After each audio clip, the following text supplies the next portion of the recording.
জনক পর্যায়ে থাকবে তাদের লাভ। তার মানে আমাদের পার্শ্ববর্তী কিছু দেশ আছে যারা বাংলাদেশের স্থিতিশীলতা চায় না, যারা বাংলাদেশের অর্থনৈতিক সমৃদ্ধি চায় না, যারা বাংলাদেশের রাজনৈতিক স্থিতিশীলতা চায় না। কেন চায় না সেটা তাদের স্বার্থ জড়িত আছে, যে বাংলাদেশে যদি সবসময় অনৈক্য থাকে, শেখ হাসিনার মতো আরেকটা ফ্যাসিস্টের উদয় হতে পারে এবং তাদের মধ্য দিয়ে তাদের সমস্ত স্বার্থ আদায় হতে পারে, অথবা দুর্বল সরকারের কাছে যা কিছুই দাবি করা যাবে সমস্ত দাবি আদায় করা যাবে। আমরা কি সেটা চাই? আমাদের জনগণের অভিপ্রায় কি? অনেক লম্বা বক্তব্য অনেক জায়গায় অনেক বিশিষ্ট লয়াররা বিভিন্নভাবে দিয়েছে। বলা হচ্ছে এই সরকার পুরোপুরি সাংবিধানিক সরকার না, পুরাপুরি না অভিপ্রায়ের সরকার। বলা হচ্ছে এটা নাকি মাঝামাঝি সরকার। তা আমি বললাম এই বিষয়টা তো আগে নির্ধারণ করা দরকার। কিভাবে? বললো অভিপ্রায়ের মধ্য দিয়ে এই সরকার প্রতিষ্ঠিত হয়েছে, সুতরাং এটা পুরোপুরি সাংবিধানিক না। প্রথম যুক্তি তাদের। এই যুক্তির জবাব হচ্ছে অভিপ্রায় অনুযায়ী জনগণের চূড়ান্ত অভিব্যক্তি রূপে যে দলিল, সেই দলিলের নাম সংবিধান। কিন্তু সেই অভিপ্রায়টা যতক্ষণ পর্যন্ত সংবিধান হিসেবে প্রকাশিত না হবে, গৃহীত না হবে, ততক্ষণ পর্যন্ত সেটা অভিপ্রায় হলো এখানের ওখানের প্রেস ক্লাবের গুলিস্তানের বক্তৃতা। সে অভিপ্রায়টা যেটা সন্নিবেশিত হয়েছে সাংবিধানিকভাবে প্রথম গণপরিষদে, তখন প্রস্তাবনায় বলা হয়েছে জনগণের অভিপ্রায়ের অভিব্যক্তি রূপে এই সংবিধানের প্রাধান্য থাকবে। প্রস্তাবনার চতুর্থ প্যারা। এটাকে আবার সংবিধানের সুপ্রিমেসি বর্ণনা করতে যে সংবিধানের 7 ধারায় বলা আছে, আর্টিকেল 7-এ, যে জনগণই রাষ্ট্রের সকল ক্ষমতার মালিক, এবং 7-2-এ বলা আছে যে জনগণের অভিপ্রায়ের পরম, চরম নয় পরম অভিব্যক্তি রূপে এই সংবিধান রাষ্ট্রের সর্বোচ্চ আইন। কখন হয়েছে এটা স্বীকৃতি? যখন কনস্টিটিউশনটা গৃহীত হলো নভেম্বরের 4 তারিখ 1972 সালে, যখন এটার কার্যকারিতা দেয়া হলো 16 ডিসেম্বর 1972 সালে। তখনও পর্যন্ত এই রাষ্ট্র চলেছে রাষ্ট্রপতির আদেশে, প্রেসিডেন্ট অর্ডার, পিইউ। কেন? কারণ সেই সংবিধান গৃহীত হওয়ার পরেও তার অধীনে জাতীয় সংসদ নির্বাচন হয়েছে পরবর্তী বছর 1973 মার্চে। তারপরে সংসদ গঠিত হলো, সেই সংসদ অধিবেশনে বসলো, বসার পরে আবার স্থগিত হলো, তারপরে রাষ্ট্রপতি অর্ডিন্যান্স জারির ক্ষমতা হলো আর্টিকেল 93 অনুসারে। তার আগ পর্যন্ত প্রেসিডেন্ট অর্ডার অনুসারে চলেছে। এবং সেই প্রেসিডেন্ট অর্ডারটা দেওয়ার এখতিয়ারটা কে দিয়েছে? বাংলাদেশের 2 নম্বর আইন স্বাধীনতা ঘোষণার পরের থেকে, দি কনস্টিটিউশন না provisional constitution order, provisional constitution of Bangladesh order 1972। এটা 2 নম্বর পিইউ। সেই প্রভিশনাল কনস্টিটিউশন অর্ডার অনুসারে রাষ্ট্রপতি পিইউ জারি করেছে।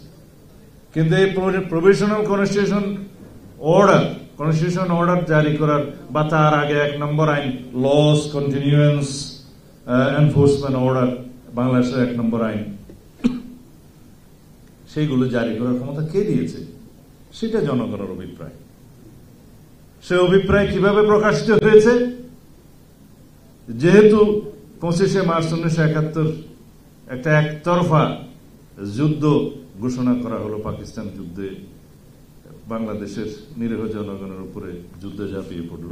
তখন 1970-এর পাকিস্তানের জন্য নির্বাচিত জনপ্রতিনিধিরা এই ভূখণ্ডের জন্য যেহেতু নির্বাচিত হয়েছিলেন, তারা একত্রিত হয়ে, যেহেতু সেই নির্বাচনের উদ্দেশ্য ছিল একটি কনস্টিটিউশন রচনা করা হবে,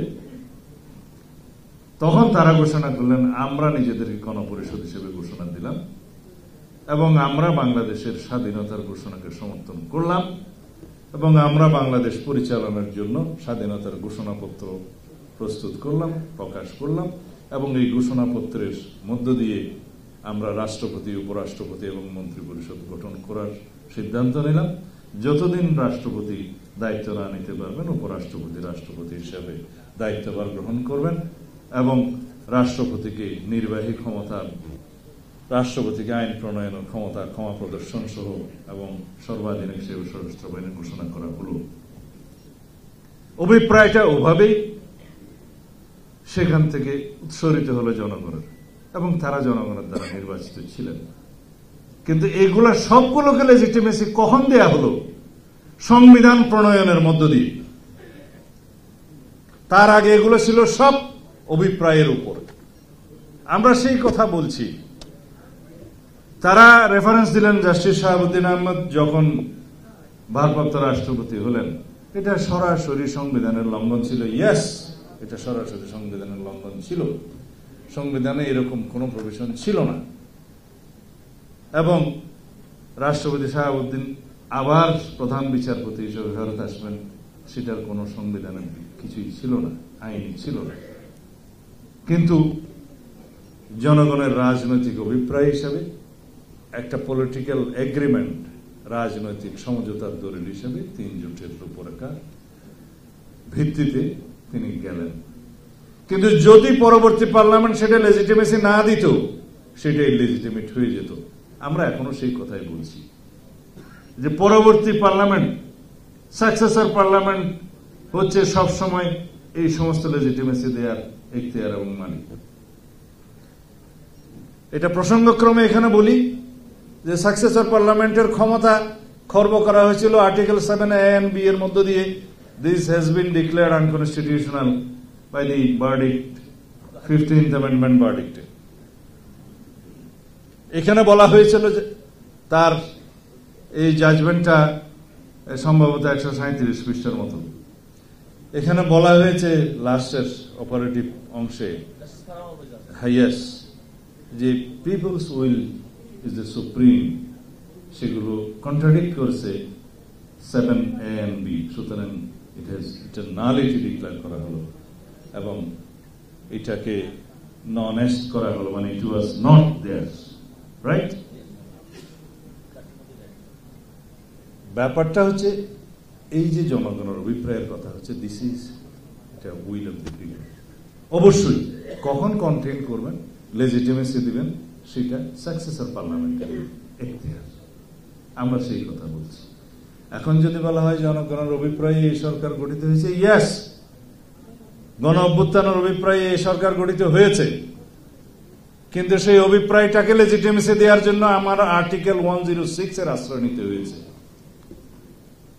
এমনি এমনি হয় নাই। বলছে এটা না সাংবিধানিক সরকার, না বিপ্লবী সরকার, শহীদ মিনারে যে ডিক্লারেশন দিয়ে যে কোন সরকার হয়, সেটা হয় নাই, হয় নাই। কিন্তু মাঝামাঝি সরকার বলতে তো কিছু নাই। আমার এক বন্ধু আমাদের ছাত্র জমানায় তার মানে হবু বধূকে নিয়ে সাথে ঘুরছিল। তা আমরা জিজ্ঞেস করলাম কে, বললে যে আমরা প্রায় বিবাহিত। আমরা জিজ্ঞেস করলাম এইটা আইনের দৃষ্টিতে প্রায় বিবাহিত হয় না। তুমি আইনের ছাত্র, আমাদের এক আইনের বন্ধু, এটা হয় বিবাহিত অথবা অবিবাহিত, ইন বিটুইন কিছু নাই। তা এখন কি এটা প্রায় অসাংবিধানিক সরকার বা প্রায় বিপ্লবী সরকার এরকম কোন টার্ম আছে যারা বলছে? নো। সরকারকে বৈধ হতে হয় এবং সরকারের বৈধতা দেওয়ার জন্য এই অভিপ্রায়কে লেজিটিমেট করার জন্য আর্টিকেল 106 এর আশ্রয় নেওয়া হয়েছে। এই আর্টিকেল 106 নিয়ে কথা বলছে তারা যে প্রধানমন্ত্রীর পরামর্শ ছাড়া তো তিনি 2টা কাজ ছাড়া আর্টিকেল 48 এর 3 অনুসারে প্রেসিডেন্ট আর কিছু করতে পারে না। হ্যাঁ, পারে না, কিন্তু যখন এমন কোন সিচুয়েশন হয়ে গেল যে প্রধানমন্ত্রী নিজেই পালিয়ে গেল এবং জনগণের অভিপ্রায় ছিল প্রধানমন্ত্রীকে অপসারণ করা হোক, তিনি নিজেই পালিয়ে গেলেন, অ্যাবসেন্ট হয়ে গেলেন, ভিন দেশে চলে গেলেন। তা এখন কি ভালো হতো যে দিল্লি থেকে দস্তখত নিয়ে এসে শেখ হাসিনা তারপরে প্রেসিডেন্ট পাঠায় সুপ্রিম কোর্টে? অবস্থাটা কি সেরকম ছিল? এটাকেই বলা হয় যে এটার ব্যবহার করে আমাদের ইনজাস্টিস খায়রুল হক, আমি চিফ জাস্টিস বলতে চাই না, যে জাজমেন্টটা দিয়েছিলেন 15th অ্যামেন্ডমেন্টের শর্ট ভার্ডিক্ট, এখানে তিনি 3টা ডক্ট্রিনের কথা একেবারেই উল্লেখ করেছেন। প্রথমটা ছিল যে ডক্ট্রিন অফ নেসেসিটি, যে which is otherwise unlawful, necessity makes it lawful, বলছে এটা। দ্বিতীয়টা বলছে যে safety of the people is the supreme law and safety of the country is the supreme law. এগুলোর রোমান টার্ম আছে, এগুলা আমি বলতে চাই না। 3টা ডক্ট্রিনই একই সাথে এটার ওনার এই যে 10-12 লাইনের যে জাজমেন্ট শর্ট ভার্ডিক্ট, যেটা উনি পরে ভাইলেট করেছেন নিজে, এখানে উল্লেখ ছিল। তো যে বিষয়টা সুপ্রিম কোর্ট আমলে নেয়, যে বিষয়টা সবসময় সুপ্রিম কোর্টের অরিজিনাল সিভিল জুরিসডিকশন, সেই বিষয়টা হচ্ছে যে supreme court is the guardian. বিশেষ করে হাইকোর্টের কথা বলা হয়েছে, সুপ্রিম কোর্ট তো appellate division, is the guardian of the constitution and only interpreting authority of the country for the constitution and other enactments passed by the parliament. সেই ইখতিয়ারটা apply করেছে supreme কোর্টের অ্যাপিলেট ডিভিশন। কেউ তো তখন question তোলে নাই, because supreme কোর্টের appeal বিভাগ, চিফ জাস্টিস এটা এন্টারটেইন করবেন কিনা সেই ইন্টারপ্রিটেশন দেয়ার মালিক অথবা কোয়েশ্চেন তোলার মালিকও ছিলেন তিনি, তোলেন নাই। বলেছেন উপযুক্ত শুনানির মাধ্যমে করবেন। কাকে উপযুক্ত শুনানি মনে করেছেন? অ্যাটর্নি জেনারেলকে তো উনি শুনেছেন। বাকিরা নাকি উপস্থিত ছিল, শুনানি হয়নি, আমি জানি না উপস্থিত ছিল কিনা, বাট উপস্থিত থাকলেও চিফ জাস্টিস যদি উপযুক্ত মনে করতেন তাহলে ডাকতেন। উপযুক্ত মনে করেননি, ডাকেননি। হ্যাঁ হ্যাঁ হয়েছে। এখন কথা থাকলো 106 এর সেই অ্যাডভাইজারি রুলের অ্যাডভাইসটা যেটা রাষ্ট্রপতি চেয়েছেন, সেটা মানতে রাষ্ট্রপতি বাধ্য কিনা। না, এ বিষয়ে কিছু বলার। রাষ্ট্রপতি তো মেনেছেন, তার অ্যাডভাইস অনুসারে সুপ্রিম কোর্ট বলেছে এটা অন্তর্বর্তীকালীন সরকারের প্রধান উপদেষ্টা এবং অন্যান্য উপদেষ্টাদের রাষ্ট্রপতি শপথ গ্রহণ করাতে পারবেন। একটা বিষয় ওখানে উল্লেখ করার প্রয়োজন ছিল, হয়নি। মেয়াদটা নির্ধারণ করে দেওয়া উচিত ছিল, কিন্তু এখানে মেয়াদটা ওপেন আছে। হয়তো পরিস্থিতি সেরকম ছিল। এখন কেউ প্রশ্ন তুলছে সংবিধানে তো সেই অন্তর্বর্তীকালীন সরকার নামে কোনো শব্দ নাই। তা আমি বলবো এটাই তো অভিপ্রায়।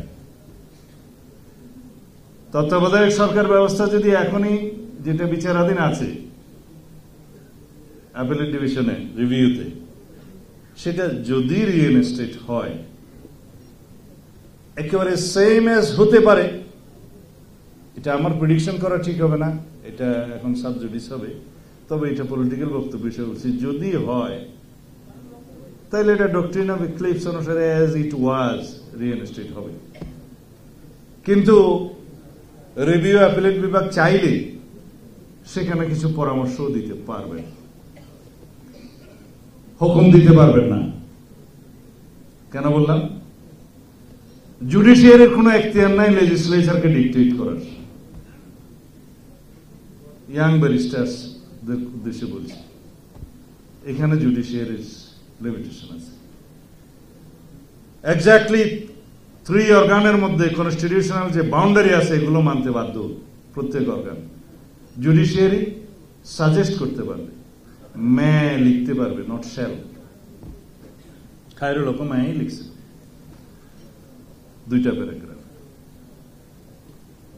কিছু সাজেশন দিতে পারবে, যাতে চিফ জাস্টিস যেভাবে বক্তৃতা দিয়েছেন শুনেছি, যাতে ভবিষ্যতে কেয়ারটেকার গভর্নমেন্ট নিয়ে যাতে আর কোন রকমের নাড়াচাড়া না হয়, এটার স্ট্রাকচারটা যাতে একটা স্থায়িত্ব পায়, সেই জন্য কিছু অবজারভেশন আমাদের থাকবে।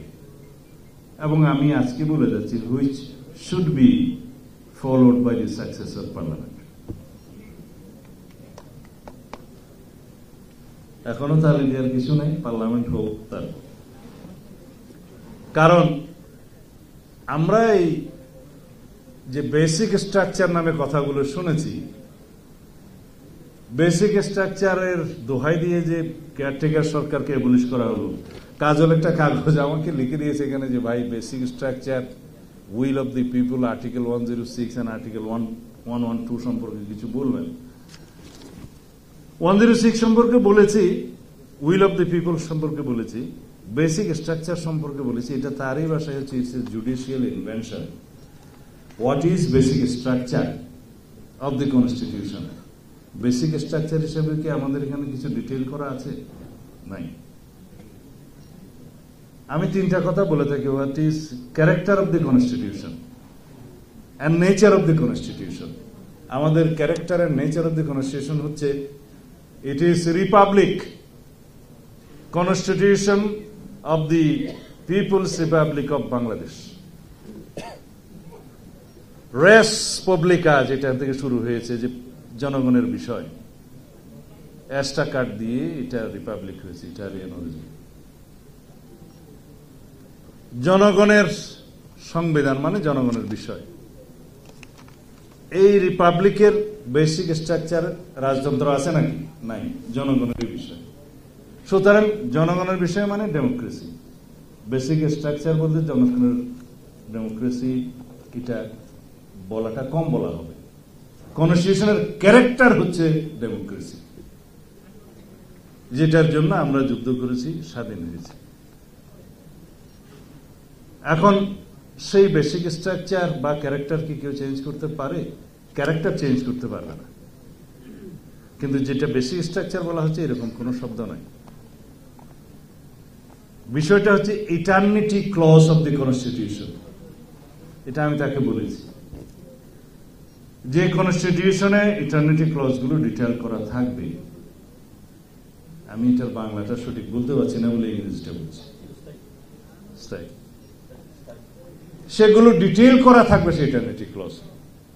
কি আছে বলা হয়েছে? আর্টিকেল মানে প্রিয়াম্বল, আর্টিকেল 8, 48, 56 and 142। এই আর্টিকেল গুলোতে যদি কোনো চেঞ্জ করতে হয় জনগণের কাছে যেতে হবে।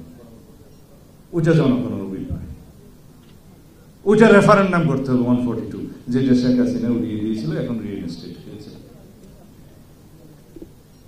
হয়েছে মানে এখনো বাকি আছে, বাট হাইকোর্ট এটাকে রিইনস্টেট করেছে। এই ইটারনিটি ক্লজের মধ্যে আরো দুইটা আমরা এবার সংস্কার কমিশন আমি নিজে প্রপোজ করেছি, যে আর্টিকেল 58 ক এবং ক 2 পরিচ্ছেদ মানে চ্যাপ্টার 2 58, যেটা তত্ত্বাবধায়ক সরকার ব্যবস্থাটা উল্লেখ আছে, এগুলো ওখানে থাকবে ইটারনিটি ক্লজ হিসেবে, যে জনগণের কাছে যাবে। তো এই যে বেসিক স্ট্রাকচারের মতো একটা জুডিশিয়াল ইনভেনশন ওয়ার্ড করে, দুইটা ওয়ার্ড করে জাস্টিস খায়রুল হক বাংলাদেশের গণতন্ত্রকেই অ্যাবলিশ করে দিল এবং একটা গণ অভ্যুত্থান সংগঠিত হলো, যার মধ্য দিয়ে হাজার হাজার মানুষের জীবন গেল। এটার নাম কি বেসিক স্ট্রাকচার উদ্ধার করা? বেসিক স্ট্রাকচার উদ্ধার করার নাম দিয়ে যেটা হয়েছে। সুতরাং ডেমোক্রেসি কিভাবে ফাংশন করবে সেটা ডিসাইডেড হবে সেই দেশের জনগণ কিরকম চায়। মালয়েশিয়ার ডেমোক্রেটিক স্ট্রাকচার একরকম, ইউরোপিয়ান ডেমোক্রেটিক স্ট্রাকচার একরকম, যুক্তরাষ্ট্রের ডেমোক্রেটিক স্ট্রাকচার একরকম। আমাদের দেশের ডেমোক্রেটিক স্ট্রাকচার এই দেশের জনগণ যেভাবে ডিসাইড করবে সেরকম প্র্যাকটিস হবে। এখন বলা হয়ে থাকে ডেমোক্রেসির ফাংশন, মানে যেটা সংজ্ঞা, ডেফিনিশন, এটা কি ওয়ার্ল্ড ওয়াইড এক নয়? সরি, ওয়ার্ল্ড ওয়াইড ডেমোক্রেসির লিটারাল সংজ্ঞা একরকম, বাট প্র্যাকটিসিং সংখ্যা আরেকরকম। যাই হোক, এটার উপরে আমার বক্তব্য শেষ, এর বেশি বলতে চাই না। বাংলাদেশের ডেমোক্রেটিক স্ট্রাকচারে আমাদের social structure, social condition, political history and history of the elections, এগুলো কনসিডার করতে হবে। সেই জন্যই বলি যে এই দেশের জনগণ, লাস্ট জরিপ একটা বেরিয়েছে, বলছে যে 56% জনগণ পিআর কি বুঝে না। তার আগে আরেকটি সংগঠন থেকে একটা জরিপ দিয়ে বলছে 70% লোক নাকি পিআর চায়। তাহলে 56% জনগণ যদি পিআর কি সেটা নাই বুঝে 70% আপনারা কোথায় পেলেন যে পিআর চায়? এই সমস্ত বিভ্রান্তিকর বক্তব্য দিয়ে জাতিকে বিভ্রান্ত করা ঠিক নয়। যাদের উদ্দেশ্যে বলছি তারা নিশ্চয় বুঝতে পারছে।